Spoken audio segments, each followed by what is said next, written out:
नमस्कार दोस्तों, अंतर्राष्ट्रीय बचत दिवस पे आज विशेष रूप से हम बचत पे बात करेंगे। आर्थिक सुरक्षा की कुंजी है ये बचत, और किन आदतों को जीवन में ढाल के हम बचत के मामले में आगे रह सकते हैं। आप सब लोग जानते हैं कि कोरोना काल में नौकरी जाने और अन्य आर्थिक मुश्किलों के चलते कई परिवारों को बचत की अहमियत समझ में आई। आय, खर्च और बचत के बीच संतुलन रख के आप वित्तीय संकटों से बच सकते हैं। समय के साथ आज बचत के कुछ नए तरीके भी जुड़ गए हैं, जैसे घर में मोबाइल इंटरनेट डेटा है या पेट्रोल डीजल के आदि के खर्च की बात हो। तो कुछ चुनिंदा बातों पे आज हम यहाँ डिस्कशन करेंगे।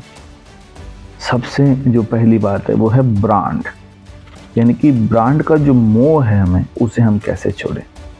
ब्रांडेड वस्तुओं के प्रति हमारी जो सोच है वो बचत की राह में पहली अड़चन है। आमतौर पर ब्रांडेड उत्पादों पे हम अत्यधिक भरोसा करते हैं और अन्य प्रोडक्ट की तुलना में बिना उसे कीमत देके उसे खरीद लेते हैं। इतना ही कीमत भी मुंह मांगी देने को तैयार होते हैं, जबकि कई बार लोकल जो प्रोडक्ट है वो कहीं ज़्यादा टिकाऊ, बेहतर और सस्ते भी होते हैं।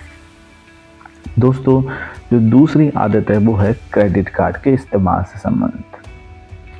कुछ ऑफर्स के चक्कर में कई बार क्रेडिट कार्ड से हम बहुत ज़्यादा शॉपिंग कर लेते हैं, जिसकी हमें आवश्यकता भी नहीं होती।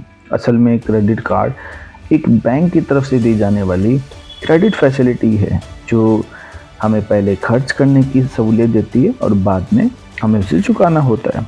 यदि हम समय पे क्रेडिट कार्ड का बिल नहीं चुका पाते तो उस पर जुर्माना भी भरना पड़ता है। समय पर क्रेडिट कार्ड का बिल चुका कर हम पेनल्टी से बच सकते हैं और क्रेडिट स्कोर भी अच्छा हो सकता है। तीसरा जो रूल है दोस्तों वो है 10 डे रूल। ऑनलाइन या ऑफलाइन शॉपिंग में बेतहाशा खर्च करने से बचने के लिए 10 डे रूल अपना सकते हैं। इसका अर्थ ये है कि जब भी हम कोई बड़ी खरीद करने की सोचें तो 10 दिन रुकें और सोचें क्या इस वस्तु की आवश्यकता है। इसका फ़ायदा यह होगा कि यदि आपका मन बदलता है तो उस पैसे को कहीं और इन्वेस्ट कर सकते हैं और पैसा बचा भी सकते हैं। इसके बाद में रूल आता है 50-30-20 रूल, यानी कि बचत करने का जो सबसे अच्छा तरीका है वो ये बताता है कि इनकम अगर आपकी 100 रुपये है तो उसका 50% जो हिस्सा है आपको परिवार की ज़रूरतों पे खर्च करना चाहिए।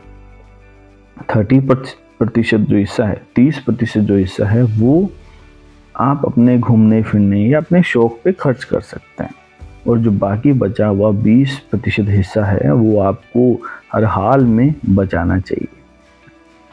दोस्तों, किराए में कमी करके भी हम बचत कर सकते हैं, यानी किराए के मकान में जो व्यक्ति रह रहे हैं उनको मासिक किराए में कटौती के उपाय करने चाहिए।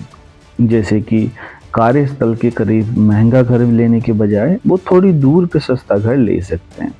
एक मध्यम वर्गीय परिवार यदि इस तरह हर महीने 5,000 भी बचाता है तो साल भर में 60,000 की बचत कर सकता है, जिसे आप कोई भी लंबे अवधि की सेविंग स्कीम में इन्वेस्ट कर सकते हैं।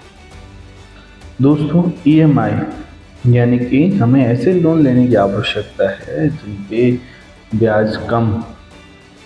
दोस्तों, हम सब लोग जानते हैं कि जैसे किराए के मकान लेने वाले को किराया देना होता है, वैसे ही जो घर खरीदते हैं उन्हें लोन का ब्याज भी जमा कराना होता है बैंक में, EMI पे करनी होती है।